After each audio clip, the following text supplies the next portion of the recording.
Asking someone if they're inadequate is probably a good way of ensuring that you never see them again. It's certainly a fairly extreme thing to ask someone, so apologies if it seems a little bit rude. But the inadequacy I'm going to be talking about here is not the usual one.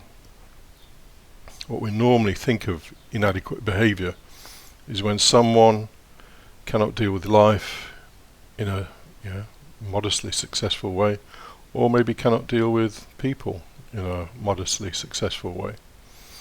And that's the way we tend to measure whether someone is adequate or inadequate. Well, Spinoza turns the whole thing on its head to some extent. His meaning of the term inadequate is much, much deeper, and it took me a long time to understand what Spinoza meant by this term adequate and inadequate. But now I look at it, I see the depth of it. So let me read from part 3 of his Ethics. It's actually the first definition.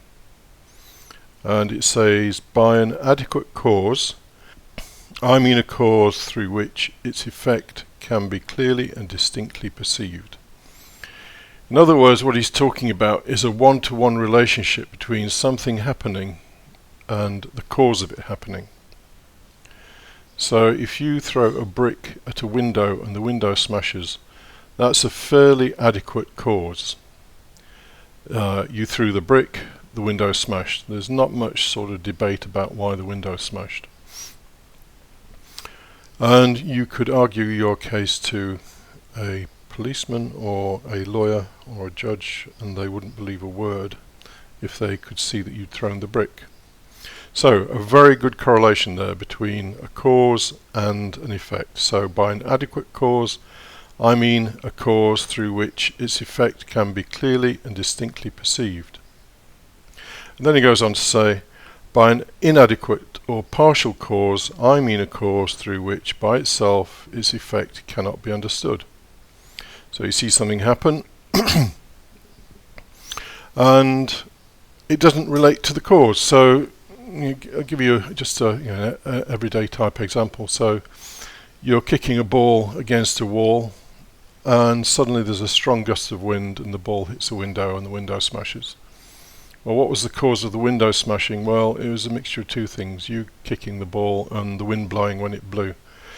So the relationship between the window smashing and you kicking the ball isn't actually one-to-one. There are two causes involved in that window smashing. And Spinoza would say that each of those is an inadequate cause because they are not the sole reason why the window smashed. So why is this of interest? Well, in his usual way, Spinoza then goes on to unfold a huge edifice of analysis around this based on how we behave. So he talks about inadequate behavior and adequate behavior. Adequate behavior is when you are single-handedly the cause of something happening, either within you or outside. Let me give you an example of an inadequate behavior, and then you'll probably see the gist of it.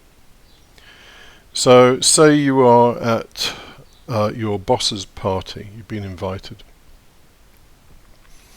and he cracks a joke, and the joke isn't the least bit funny, but you feel very, very pressured to laugh. So you laugh. Inside you're squirming. So where has that laugh come from?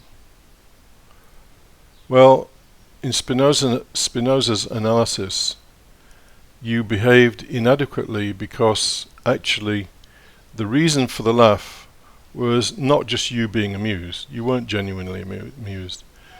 There was an influence from your boss and being with your peers that made you internally feel pressured to laugh at that. So there were external influences that caused you to laugh. And as such, that behavior was inadequate. Now, Inadequate sounds judgmental. It isn't judgmental. There's nothing judgmental in Spinoza, which is one of the great things about it.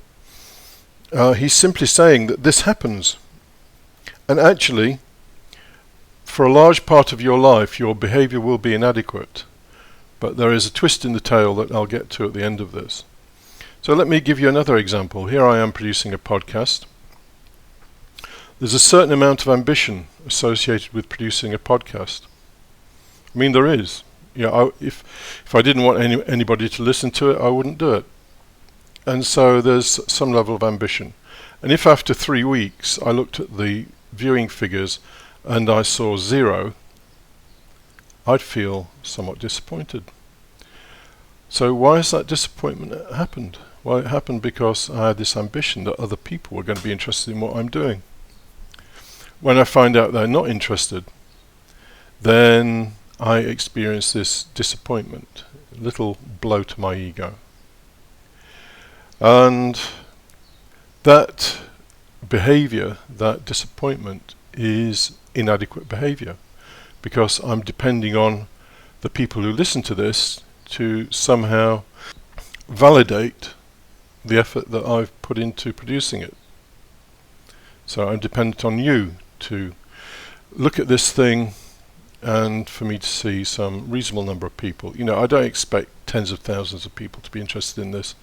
Most people want some mystery land thing about angels and fairies and whatever, but I would expect some people to be interested. So inadequate behavior is built into us, and it's basically driven by the fact that we do not exist as a single entity all on our own in the universe. We are always affected by things outside of us, and in terms of behavior, those things are very often other people. And this causes us to behave in an inadequate way. Can we behave adequately? Yes. Well, there's a scale. Obviously there's a scale. Totally inadequate behavior, some obnoxious creep who basically is screaming inside because he's or she is having to behave in a way that is really foreign to their nature. Nobody can be an obnoxious creep without suffering in some way, because they're totally denying their own inner reality. But an obnoxious creep who is basically saying yes sir, no sir, 3 bags full sir, all at the right times, and so it's totally driven by external circumstances, and so in Spinoza's definition is totally inadequate. And so in normal life we would see someone who was successful in a large corporation as being very, very adequate, successful, big car, big house, holiday home, maybe a small yacht or something, attractive partner, 2.5 kids, go to good schools, all the rest of it. And yet the reality is that that person may be wholly inadequate in terms of how Spinoza talks about adequacy, because this person is playing a role and will have had to do he will have had to, or she will have had to commit acts of violence against themselves to actually achieve what they've achieved. They not only commit acts of violence against other people, they commit these things against themselves. Anyway, that's another story. So you can see that if we are influenced by external factors and an action does not come purely from us, it is inadequate. And there are levels of inadequacy. And so we can get up to the point where you find someone who really doesn't care all that much about what other people think of him or her. That's a more adequate state. And as Luis Almeida was always saying to me, we need our own self-approval, so that other people's approval really doesn't matter. Well, how do we get that? Well, I'll mention it, I'll go into that in a moment, but let me just say that this is very, very similar to Gurdjieff's analysis of internal considering and external considering. With internal considering, we feel the pressure to behave in a certain way. With external considering, we, in a rational manner, look at the situation and say, yeah, I should do this. So the example of laughing at your boss's joke, if you laugh at it because you feel pressured and you want to basically creep around the guy to try and get a promotion, and you feel that pressure to do that, then that is inadequate behavior, because your laugh isn't coming from your own genuine inner state. It's coming because of the influence of other people. But Gurdjieff also talks about external considering. External considering is when you look at a situation impartially. So you may be in that same situation with the boss, and you may say to yourself, I'm going to laugh at all his jokes or her jokes because this will get me a promotion. And so whenever the boss tells a joke, you laugh more than anybody else, and you say to yourself, this is what I'm going to do to get a promotion. You feel no inner pressure. It's a reasoned decision to do that. And so this is why Spinoza is talking about reason all the time, because reason can allow us to behave in a manner that is internally consistent for us, instead of being always pressured by outside influences. So how do we deal with all of this? Well, I go back to the thing that I always talk about, which probably most people find boring by now, but it's very important. We need to notice ourselves during the day on a fairly frequent basis, and we need to notice how we're feeling. If we're in a situation with some people and we're feeling pressured, then just observe it. Don't try and do anything about it. Why should you try and do anything about it? The way you're feeling is your authentic response to the situation you're in.